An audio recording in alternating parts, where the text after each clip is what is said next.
प्रिय छात्र एवं छात्राओं, आज मैं कक्षा 10 में भारतीय संस्कृति, जिसके लेखक हैं हमारे भारत के सर्वप्रथम राष्ट्रपति डॉक्टर राजेंद्र प्रसाद जी। उन्होंने अपने भारतीय संस्कृति शीर्षक के माध्यम से अपने विचारों को व्यक्त किया है। उनका कहना है, कोई विदेशी जो भारत से बिल्कुल अपरिचित हो, इसका मतलब है कोई विदेशी अगर हमारे भारत देश में आता है और भारत देश के विषय में इसको जानकारी नहीं है, एक छोर से दूसरे छोर तक अगर घूमता है तो उसको इन देशों में बड़े अलगाव देखने को नज़र आएंगे और वो बोल उठेगा कि वास्तव में एक देश नहीं, कई देशों का समूह है जो एक दूसरे से बहुत बातों में, विशेषकर ऐसी बातों में जो आसानी से आँखों के सामने दृष्टिगोचर होती है, बिल्कुल अलग है। प्राकृतिक विभिन्नताएं भी इतनी और इतने प्रकार की और इतनी गहरी नज़र आएंगी। मतलब हमारे देश की जलवायु भी अलग अलग है, वन संपदा भी अलग अलग क्षेत्रों में अलग अलग प्रकार की पाई जाती है। तो हर चीज़ में बदलाव होते हुए दिखाई पड़ता है, जो किसी भी एक महाद्वीप के अंदर ही नज़र आ सकती है, अन्य महाद्वीप में नहीं।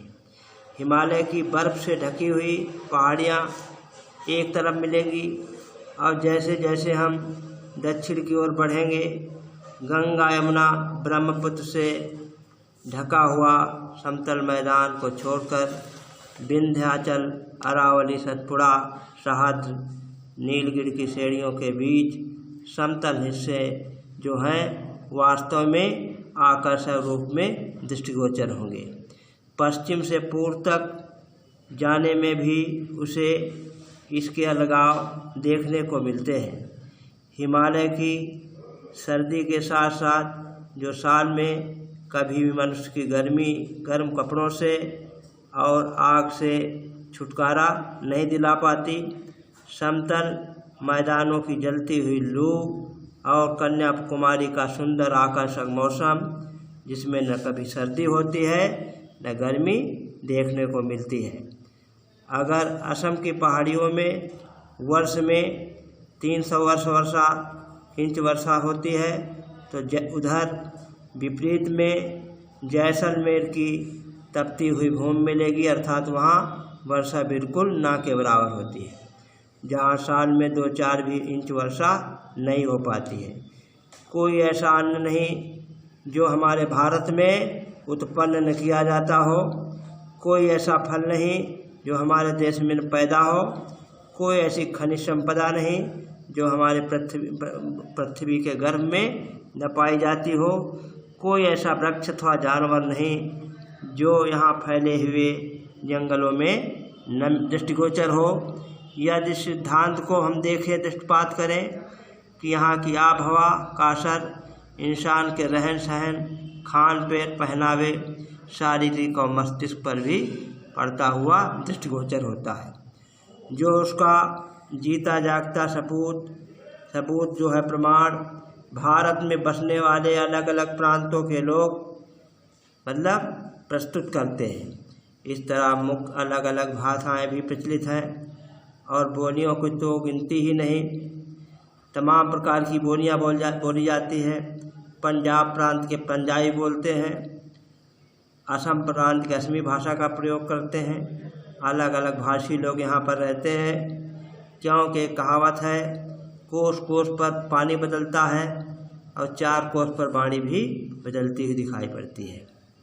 भिन्न भिन्न धर्मों के मतावलंबी भी जो संपूर्ण दुनिया के सभी देशों में फैले हुए हैं, यहाँ भी थोड़ी बहुत मात्रा में पाए जाते हैं।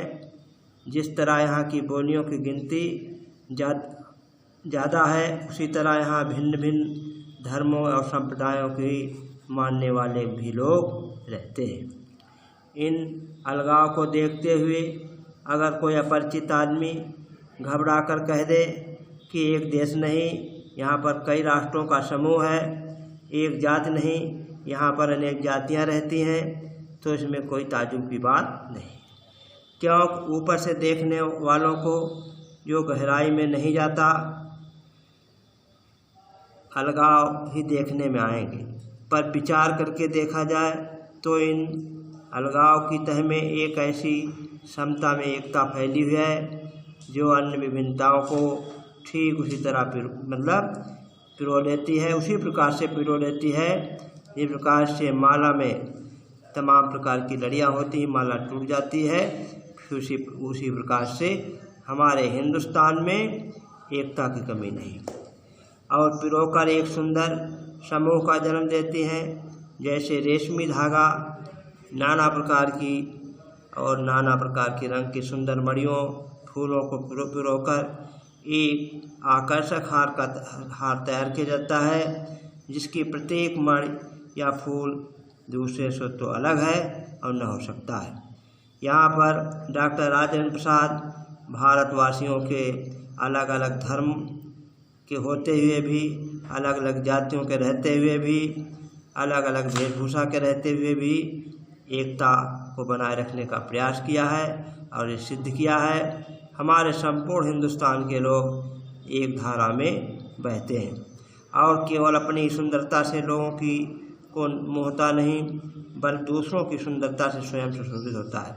यहाँ पर लेखक महोदय कहते हैं कि कोई भी व्यक्ति अपने को सुंदर कहकर सुंदर नहीं बन सकता है, बल्कि दूसरे को सुशोभित करके ही महान बन सकता है। इसी तरह अपनी सुंदरता से दूसरों को भी आलोकित करता है। यह केवल एक काव्य की भावना नहीं, बल्कि हमारे ऐतिहासिक प्रमाण है। ये बच्चों पढ़ गया यहाँ तक लेसन, अगले टर्न पर आगे पढ़ाएंगे। आप लोग अनसीन छाड़ते रहेंगे, कोई कठिन नहीं है और समय आने पर फिर बताया जाएगा। आपको सारी बधाइयाँ।